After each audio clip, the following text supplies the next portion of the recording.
A very good evening. You're watching News 9 Facebook Live with me, Adarsh. I'm back once again. It is 5:30 p.m. And while it is a good evening in a sense for most of us sitting in Bengaluru, it was a horrific day. It was a horrific morning, and it has been a horrific day so far for the residents of Visakhapatnam. And yes, that really is the biggest tragedy for the day, and that is exactly what we'll be talking about in our brief interaction as to what really transpired in a small village which was 15 kilometers away from Visakhapatnam. So what is this gas that got released? What was this factory all about? And what transpired at 3 a.m. in the morning is what we shall talk about, and how the scenes that really unfolded. There was really at 3 a.m. in the morning something noxious in the air. And that something noxious was really felt by so many people on the ground. And soon you started having visuals of people falling onto the road like leaves. And people who were walking just lost consciousness. You soon had visuals of parents carrying their children to hospitals, and the blaring sirens of the ambulances, the sound of NDRF personnel, cops, going door to door asking people to come out of their houses and escape the wrath of the gas. These were the visuals, these were the scenes that really played out at 3 a.m. at a small village which is just about 15 kilometers away from Visakhapatnam. So what is it really that happened? We're talking about how an LG factory, which is located about 15 kilometers from the city of Visakhapatnam in Andhra Pradesh, in fact was due to open in a few days' time. There was a bit of maintenance work that was being carried out at this particular factory, and this factory, like all of the factories across the country, have been shut owing to the lockdown. So they've been, this particular factory has also been shut for the last 40 plus days. So given the fact that you have industries and factories beginning to open slowly, you had the LG officials, the personnel on ground, getting to the factory and ensuring that they carry out those maintenance checks before the factory is, in a sense, up and running. So it is being said that it was during these maintenance checks that were being carried out, there was some sort of a fluctuation in temperature that happened in one of the tanks that was carrying a lot of chemical. So because of this very temperature fluctuation, you had a very intense reaction, a chemical reaction that took place, and soon you had what is being called the styrene gas that was released into the air. And this gas really spread fast and quick. It spread wild, and it covered kilometers of distance in a very short span. And before people could even realize, they were just fast asleep. The entire city was, in a sense, caught napping at 3 a.m. in the morning, of course, and most of them were just in their sleep when this gas really spread, and several of them passed out. They became unconscious during their sleep, while those who were out there early in the morning did realize that something was amiss, something was off, and something was going seriously wrong. And before the cops could really realize as to what was going on, the damage had already been done. At this point in time, we're talking about at least 11 people who have lost their lives due to the inhalation of this styrene gas, and at least 100 odd of them have been seriously affected, and they are all lodged in various hospitals in and around Visakhapatnam. So the moment the cops were alerted about the styrene gas leak, that something was going wrong in the surroundings of the plant, in the surroundings of the factory, they soon stepped into action. They not just ensured that one set of policemen went around the villages surrounding this factory, alerting the people to get out of their houses and go as far as possible from this factory. That is what one set of cops did. On the other hand, the other set of cops went straight away to the factory, the source of the gas leak, and tried to really ascertain the situation, try to find out as to what was going on. But soon they realized that the situation had really gone awry, and it was not safe for them to really proceed any further and try to really ascertain as to what is going on. So they knew that there was a very dangerous, noxious gas in the air, and that they could not go further into the factory and try to ascertain as to what really transpired. So they quickly stepped back, and then you soon had the NDRF being pressed into service. You had the Chief Minister of Andhra Pradesh, Y.S. Jagan Mohan Reddy, taking stock of the situation. You also had Prime Minister Modi hold a conference with the NDRF officials, the higher-ups in the NDRF, and trying to take stock of the situation and as to how a disaster management protocol needs to be established at this point in time in Visakhapatnam to deal with the situation. So it was quite the scene was quite panic-filled, and if you watch these web series called Chernobyl, it really was eerily similar as to what really transpired in Visakhapatnam at 3 a.m. in the morning. Now, you must be thinking as to what this styrene gas is, and you also must be thinking as to what this particular factory, which is 15 kilometers away, it's called R.R. Venkatapuram. This is the area which is 15 kilometers away where the factory was located. We'll now tell you as to what this factory was doing and what the styrene gas really is and how it really reminds us of the kind of very devastating memories that we have of the infamous Bhopal gas tragedy. So we'll get into that in just a bit. But yes, coming back to the LG polymer factory that is located 15 kilometers from Visakhapatnam, this particular entire tragedy has affected at least 2,000 residents in 5 villages who have been completely evacuated at this point in time. They have been taken to a point that is as far as possible from the factory itself, because that's again the protocol. The moment you have a gas leak at any of the factories, one of the first protocols is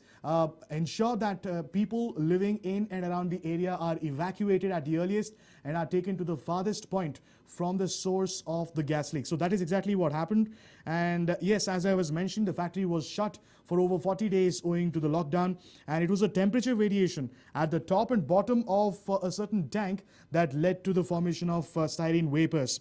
Obviously, LG, for those of you who may know, is obviously the South Korean battery maker, and they were in fact into the development, manufacture and services in the field of polymers at this particular factory in Visakhapatnam.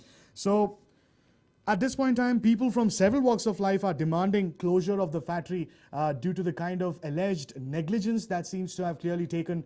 Obviously, when you are aware that you're dealing with dangerous poisonous gases in your factory, you need to ensure as a management that proper maintenance checks are done for every interval to ensure that you do not have a tragedy of this sort taking place. 40 days is just too much time to leave equipment, to leave tanks filled with such dangerous gases unattended.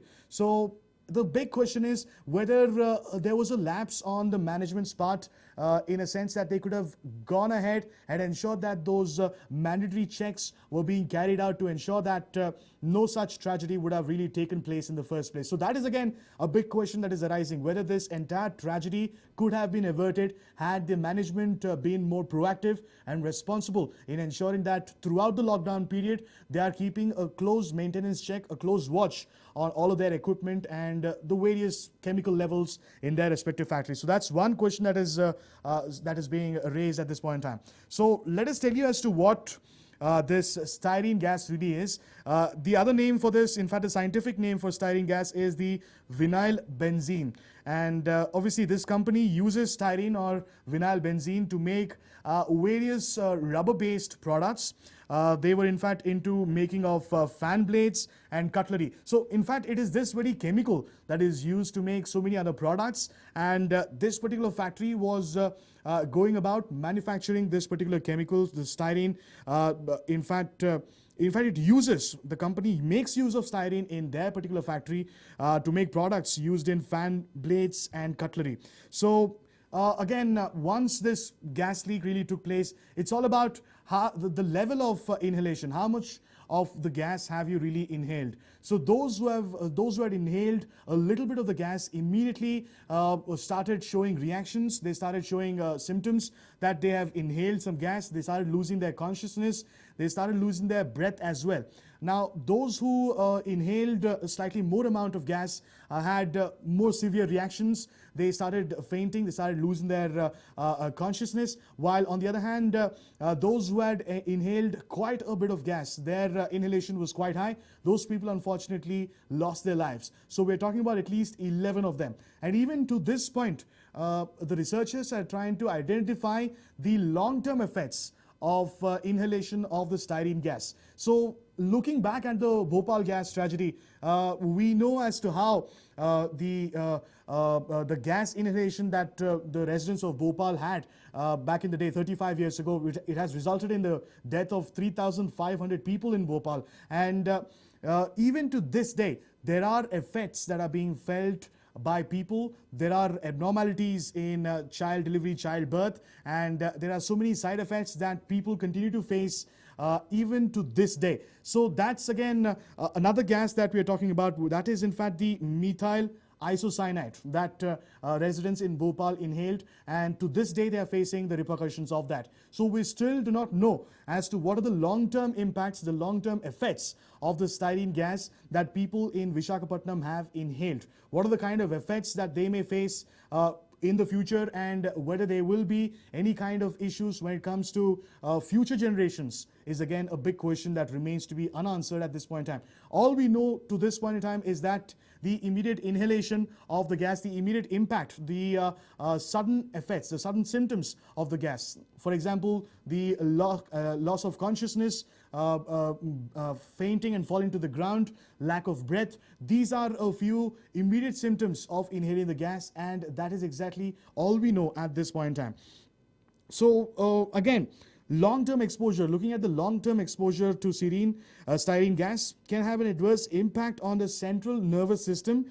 It in fact goes ahead and changes the vision itself. It alters your vision, and you feel suddenly more lethargic, you feel tired. There's obviously a delayed reaction time and even balance problems. In a sense, you'll not be able to stand straight, and that is exactly what people in and around the R.R. Venkatapuram village in Visakhapatnam experienced. You had really shocking visuals of how people just started falling like a pack of cards, bang, where they were. Wherever they were, they just lost their consciousness and started falling to the ground. So this is again a kind of tragedy that can simply be unspoken of. And the residents of Visakhapatnam, of course, not just the residents of the city, but people across the country are already dealing with the COVID-19 pandemic. And at such a time, you have another gas tragedy that is taking place in Visakhapatnam surely comes as a major double whammy for the residents of Visakhapatnam and the surrounding areas. So at this point in time, the latest is that the entire situation has been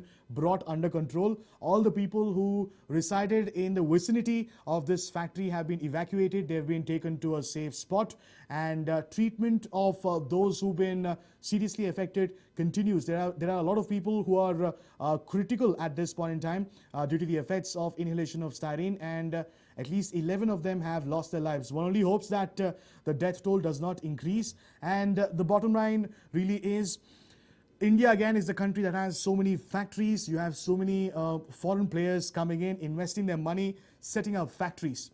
But time and again, we've seen as to how a little miscalculation, a little misstep, and a little bit of negligence proves to be way too costly for Indian lives. So what kind of an onus will the company right here, the South Korean giant LG, take up? And obviously when you have the gases such as styrene that are being made use in their respective companies, and they obviously know that there is a lockdown in place, so why would there not enough checks that were being carried out, maintenance checks that were being carried out to ensure that such a tragedy does not take place, are some of those tough questions that LG will definitely have to come out and answer. And obviously it is a tough task at hand for the government officials who are already battling the COVID-19 pandemic to go ahead and ascertain the real cause of this accident, get to the root of it, and really ensure that those who are guilty, those who have been responsible for this particular tragedy due to their negligence, are brought to book.